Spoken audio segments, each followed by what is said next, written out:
For a few years now, there's been a push for consumers to really look at what we're eating.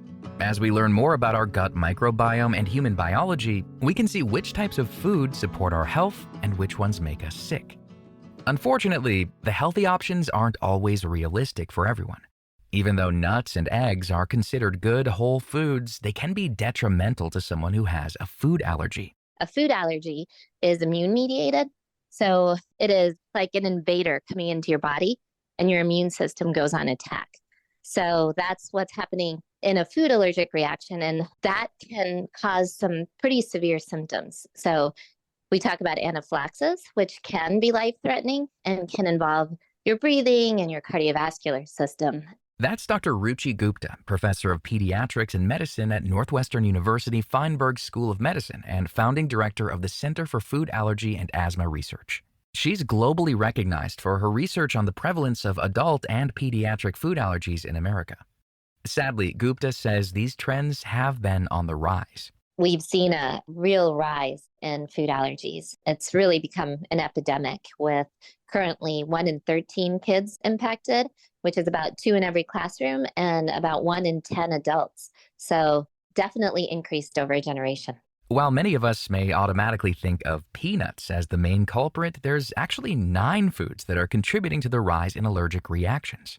Everyone knows about the peanuts, and then of course the tree nuts.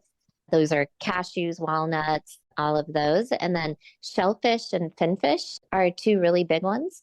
And then milk and egg. And those are more common in younger infants and are more commonly outgrown as well. And then soy, wheat.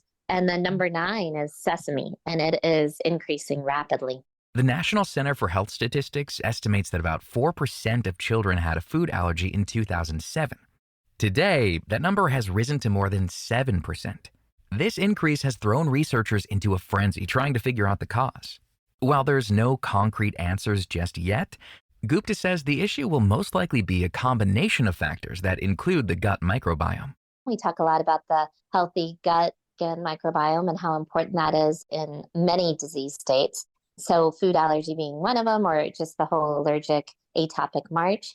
And some things we think about is, what's changed? So things that may influence your early microbiome, like C-section births or early antibiotics, for babies or for mom, those have an impact on your microbiome. And then other things, as you grow up, the types of foods we eat now compared to what we used to eat, how are they different? They're more processed and pesticides. And so there's a lot of factors and trying to better understand, how they all fit together. And if it is the microbiome, what are parts of the microbiome that we're missing that we could potentially restore? So lots of research going on in this area, but no one definitive answer. Thankfully, parents aren't left completely in the dark wondering if their baby will suddenly have a reaction to food. Gupta says that there seems to be a correlation between food allergies and skin conditions in young children. What we do see is babies with severe eczema. That's the number 1 risk factor for developing food allergies. And I know this personally. My own daughter had severe eczema, severe cradle cap, and then developed food allergies. So this is my personal story, but it has been proven through studies that severe eczema is the number 1 risk factor. Eczema causes patches of skin to become red, swollen, and itchy.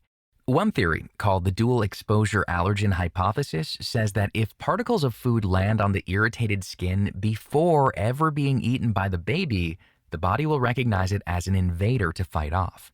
If babies are exposed to that allergic protein, so like peanut protein, through their skin before their gut, their body may react, their immune system may go on attack. So kind of what we talked about, like that peanut protein, and this is my story, nursing, eating what I thought were healthy nuts while nursing my baby, and probably some of those proteins fell on her eczematous skin. And so her body recognized that as an invader instead of something safe and went on attack. Now, what the new guidelines are now, and this is why years later, so in the year 2000, the American Academy of Pediatrics said, let's not introduce peanuts till age 3 because we saw this rise, this epidemic of peanut allergy.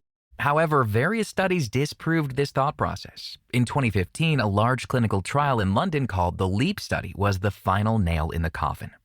It found that by giving high-risk infants peanut products early, they could reduce the risk of an allergy by 81%. What happened after that is the guidelines changed, and we ended up encouraging early introduction in babies. So I want to point that out because the new recommendations for any new moms listening is introduce peanut products early, because if your body recognizes it through the gut, then you may have a higher chance of preventing it in your baby. Gupta notes to always have a conversation beforehand with your pediatrician and then start introducing peanut products to your child when they're 4 to 6 months old. I will tell you, it's like peanut butter, like 2 teaspoons, and then mix it with some breast milk or formula or water even, and just so it's not as thick. And then introduce it slowly to your baby on their tongue and watch them, and then introduce a little bit more and more. And the thing I want to tell your parents is that majority of infants will do just fine. But there are a small number of children who may have an allergic reaction. It's important to know what that can look like so you can get immediate help. In babies, usually the 2 symptoms that are most common are vomiting and then skin symptoms. So they can either break out in a rash or hives, itching, swelling, irritation. Usually they're irritable and because they can't talk to you. So typically they're not as severe as what we hear about in older kids. And if you go slow, you'll recognize a reaction very fast. If you start to see these signs of a reaction, take your baby to the emergency room. In the emergency room, they will do what they need to do. And one of the main treatments for an allergic reaction is epinephrine. So epinephrine autoinjectors like the Auvi-Q. Auvi-Qs are the ones that are recommended for infants and toddlers. They have a dose that is for infants and toddlers. Auvi-Q is similar to an EpiPen but is smaller and guides users through the process with voice instructions. Gupta says that the doctors will then sit down with the parents and create an action plan of their child's signs and symptoms. They'll also receive a prescription for an epinephrine autoinjector like EpiPen or Auvi-Q. And though this possible scenario can be enough to scare parents away from attempting these food introductions, Gupta says that it's better to know either way early on so that you can be prepared. And if your child does end up having a severe food allergy, she says the future of allergy research has never looked brighter. I've been studying food allergies for 20 years. And as I said, I'm a mom of a child with food allergy for 17. And I have never seen a field grow and change so much. So there's so much hope. Now we know steps to prevent food allergy, which we talked about, the prevention and early introduction. And then we now have great epinephrine autoinjectors like Auvi-Q that are easier to use. And then we also have new treatments. So there's a lot going on that is going to help you not only help your child or yourself really live your best life. You can find more information about Dr. Ruchi Gupta and all of our guests on our website, radiohealthjournal.org. Our writer-producer is Kristen Farah. Our production manager is Jason Dickey. I'm Greg Johnson.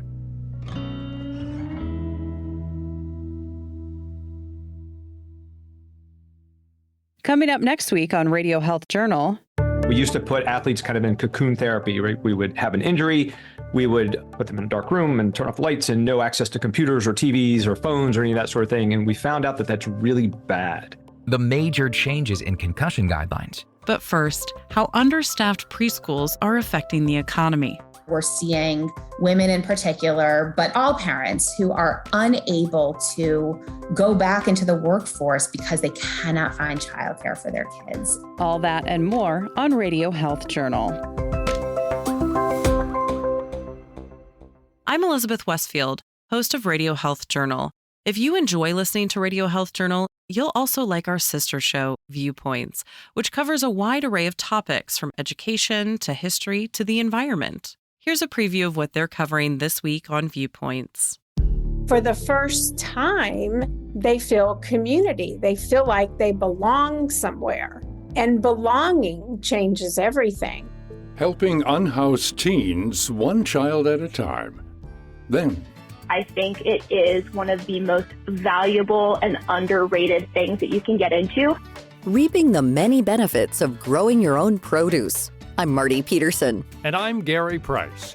These stories in depth this week on your public affairs magazine, Viewpoints. Listen to Viewpoints Radio on Apple Podcasts, Spotify, or wherever you listen to podcasts. Thank you for joining us this week and every week as we break down the science stories you need to know. You can find all of our past segments and guests on our website, radiohealthjournal.org, or wherever you listen to podcasts. Follow us on Instagram, Facebook, and X for daily content, and tune in next week for another edition of Radio Health Journal.